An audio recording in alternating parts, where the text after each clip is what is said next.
গুৱাহাটীত চলিব 20খন গুলপীয়া ৰঙৰ চিটি বাছ মহিলা আৰু বয়োজ্যেষ্ঠ ব্যক্তিৰ বাবে হ'ব এই বিশেষ বাছসমূহ বিনামূলীয়া হ'ব এই বাছ সেৱা অন্যতে পৰিবহণ বিভাগত সংযোজিত হ'ল 20খন বিলাসী মাৰ্চিডিজ বেঞ্জ বাছ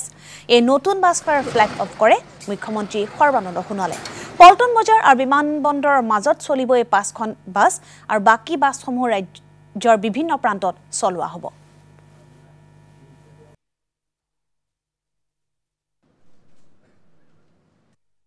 আজি আমি ASTC 20খন আমি বেঞ্চ আজি আমি ইয়াতে দিলোঁ আৰু অহা মাহত আমি আৰু 20খন বেঞ্চ দিয়াৰ চেষ্টা কৰিম আৰু পৰ্যায় ভিত্তিত তেনেকৈ আমি আগবাঢ়ি গৈ থাকিম এই বাছকেইখন প্ৰথম পৰ্যায় হিচাপে দিয়া হৈছে আৰু এই বাছবিলাক বৰাক ব্ৰহ্মপুত্ৰ পাহাৰ ভৈয়াম মুখ্যমন্ত্ৰী ডাঙৰীয়াৰ যিখিনি কথা সেইমতে এই বাছবিলাক ইতিমধ্যে দিয়া হ'ব আৰু এই বাছ ASTC আমাৰ নিজৰ পইচাৰে এই বাছ ক্ৰয় কৰা হৈছে ইয়াতে চৰকাৰৰ পৰা পইচা লোৱা হোৱা নাই